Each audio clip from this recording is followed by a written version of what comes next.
তো বন্ধুরা আমি রান্নাঘরে চলে আসলাম, বাসি কাজ সমস্ত সেরে। একবার সকালে রান্না হয়ে গেছে, ডিমের ঝোল আর ভাত করেছিলাম, সেটা খাওয়া হয়ে গেছে, সবাই যে যার কাজে চলে গেছে। আর এ দেখো এখানে কড়াই বসিয়ে দিয়েছি, এই তেল দিয়ে দিলাম। কি রান্না করব চলো তোমাদেরকে একটু দেখিয়ে দিই, ঠিক আছে? চলো তেল দিয়ে দিলাম কড়াইতে, তেলটা আস্তে আস্তে গরম হোক। তেলটা গরম যত ভালো হবে মাছটা তত তাড়াতাড়ি ভাজাও যেরকম ভালো হবে আর উল্টাবেও। তো কী রান্না করবো চলো দেখাই। এই দেখো এখানে তোমাদের দাদাভাই চারাপোনা মাছ এনে দিয়েছে, কেউ বা বাটা মাছ বলে, যাই হোক যে যেটা বলো। তো এখানে একদম জ্যান্ত মাছ এনে দিয়ে গেছে, আর এটা ঝোল হবে, শুধুই ঝোল হবে। তো সেটা কি দিয়ে করব? এই দেখো এখানে আছে কাঁচকলা, একদম টাটকা কাঁচকলা, আলু দিয়ে এই যে হলুদ মাখিয়ে রেখেছি কাঁচকলার কষটা যাতে ছেড়ে যায়। আর এখানে দেখো বেশ কিছুটা মাছের ডিম বেরিয়েছে। মানে কি বলবো, মাছটা ধুতে আমার এত অসুবিধা হচ্ছিল, যার জন্য ডিমগুলো আমি শেষমেশ বাড়ি করে নিলাম। তো ডিমটা নষ্ট হচ্ছিল, জানো মাছের পেটে ডিম থাকলে ভালোভাবে ধোয়া যায় না, আঁশ ছাড়ানো যায় না, তো সেই জন্য আমি বাড়ি করে নিয়েছি ডিমগুলো। তো দেখি এটা কি দিয়ে করি।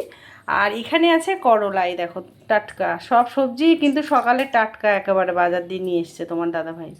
তো তোমাদের দাদাভাই এই বাজার করে দিয়ে গেছে, আর আমি এই রান্নাঘরে চলে এসেছি। আজকের শরীরটা না একদম ভালো লাগছে না, কিন্তু ওই যে কালকে মঙ্গলবার নিরামিষ গেছে, তো নিরামিষ তো কেউ সেরকম খেতে পারে না, কিন্তু খেতে হয়ও আবার। তো যাই হোক, কাল যে কালে নিরামিষ খেয়েছে, আজ তো মাছের ঝোল ভাত তো খেতেই হবে, মাছ ভাতে বাঙালি কথাতেই তো আছে, তাই না বলো? মাছে ভাতে বাঙালি আমরা সবাই।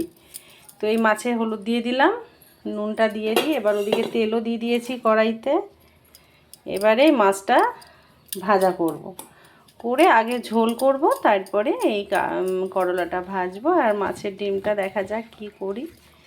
তো চলো মাছটা মাখিয়ে ফেলি, ভালো করে নুন হলুদ দিয়ে মাখিয়ে ফেলি। গ্যাসটাও ওইদিকে কড়াটা, তেলটা গরম হয়ে গেছে। চলো, তোমরা কেমন আছো বন্ধুরা অবশ্যই কিন্তু কমেন্টে জানিও, আর আমার ভিডিও কেমন লাগছে অবশ্যই কিন্তু বলো, ঠিক আছে?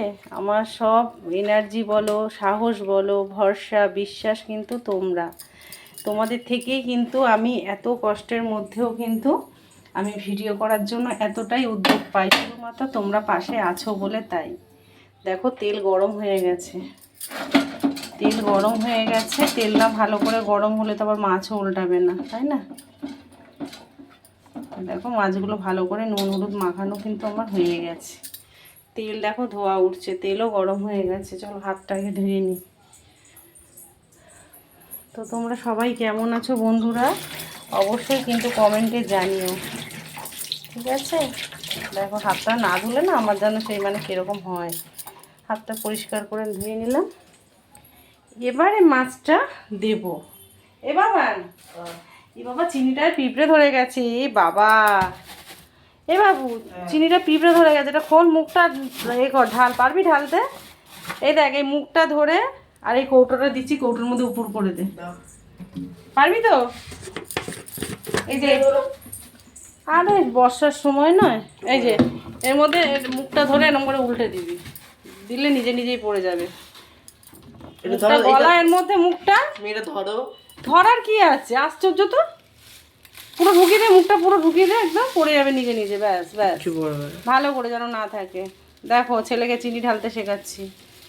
এবারে ঝাঁকড়া দাও আস্তে আস্তে, যেটুকুনি থাকবে প্যাকেট থেকে পড়ে যাবে। হলো? পড়লো? দেখো পিঁপড়ে ধরে গেছে, দেখেছো? বর্ষার চিনিতে যেমন পিঁপড়ে, আর ওদিকে নুন হয়ে যাচ্ছে জল, আর এদিকে আমার তেলও হয়ে যাচ্ছে গরম। দে ঢাকাটা ভালো করে আটকে দাও, নাহলে আবার পিঁপড়া ঢুকে যাবে কিন্তু। ও সুরসুরি কালো পিঁপড়ের পরে আমি দেখছি। তো চলো থেকে থেকে মাছটা দিয়ে দিই কড়াইতে। বাবা এখন না তোমরা কিন্তু তোমাদের সবাইকে, সব বোনেদের দিদিদেরকে বলছি, কারণ রান্না যেহেতু ঘরের মেয়ে বউরাই করে, তো সেই জন্য বলছি, এখন কিন্তু আমি যেটা দেখছি সব মাছই ফোটে। আগে জানতাম যে পাবদা মাছ ফাটে বা আর মাছ ফাটে, এখন আলুও ফাটে, পেঁয়াজ দিলে পেঁয়াজও ফাটে, কারণ আমার বহুবার কিন্তু এরকম অ্যাক্সিডেন্ট হয়েছে।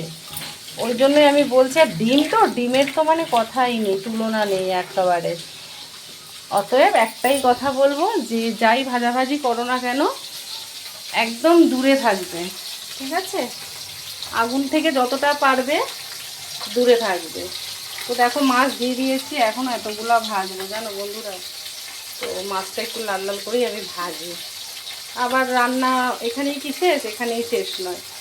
এইটা রান্না করতে করতে আবার বাইরে এক বালতি কাচতে যাব, তারপর তো স্নান পুজো আছে, তারপরে রান্নার পরে কি আর কাজ নেই বলো? শুধু বলে কি রান্না আর খাওয়াই। দেখো রান্নার পরে এইসব গ্যাস ট্যাস সব পরিষ্কার করবো, এইসব দেওয়াল টেওয়াল সব মুছবো, এই পাথর ফাথরগুলো এগুলোকে একেবারে চকচক করবো, বাসন মাজবো, তাহলে আমি নিস্তার। তো কী করবো বলো, কেউ কষ্ট বোঝে না, আর কী করবো, তোমরা ছাড়া আর কষ্ট কেউ বোঝে না। তাও তো কাঁচকলা আলুটা কাটা হয়ে গেছে, আর এদিকে এইটা এখনও কাটিনি। এটা মাছের ঝোলটা বসিয়ে দিই, তারপরে কাটবো। তোমরাও কিন্তু চলে আসো দিদির বাড়ি, ঠিক আছে? কোনো দ্বিধাবোধ করতে হবে না, আমরা লোকজন খুব ভালোবাসি, আর সেই জন্য হয়তো তোমরাও আমাদেরকে এত ভালোবাসো, বা আমার আরও লোকজন সবাই আমাদের ভালোবাসে। আমরা লোকজন খুব ভালোবাসি, তোমাদের দাদাভাই কেন, আমি কেন, আমার ছেলে মেয়ে কেন। তো যাই হোক, তোমরা সবাই আমাদের বাড়ি চলে আসো, এইভাবে একসাথে খাবো, তাই না বলো? একসাথে সে হোক নুন ভাত হোক ডাল ভাত, তার কিন্তু আনন্দটাই আলাদা। সেটা যদিও সবাই আবার বোঝে না, কারোর কারোর আবার মানে কি বলবো, আর বলে লাভ নেই, যে যেরকম মানসিকতা সে সেরকমভাবেই বোঝে। তো আমার তো মনে হয় যেখানে ভালোবাসা আছে, সম্মান আছে, শ্রদ্ধা আছে, সেখানে নুন ভাত দিয়ে খেলেও আমি হাসি মুখে খেয়ে চলে আসবো। আর ওই পাত্রে মাংস ভাত, মাছ ভাত দুনিয়ার খাইয়ে দিয়ে আর অপমান করে ওই রকম আপ্যায়ন আমি চাই না বন্ধুরা। আমি নিজেও কারোর সাথে ওরকম ব্যবহার করি না, আর আমিও কোনোদিনও ওরকম মানুষকে পছন্দ করি না। তাতে তোমরা আমায় খারাপ বলো আর ভালো বলো, আমাদের সাথে মিশতে এলে মন পরিষ্কার করে খোলা মনে মিশতে হবে। তো ঠিক আছে, চলো ভিডিওটা শেষ করলাম। তোমরা সবাই ভালো থেকো, সুস্থ থেকো, আর আমার পাশে থেকো। চলো টাটা।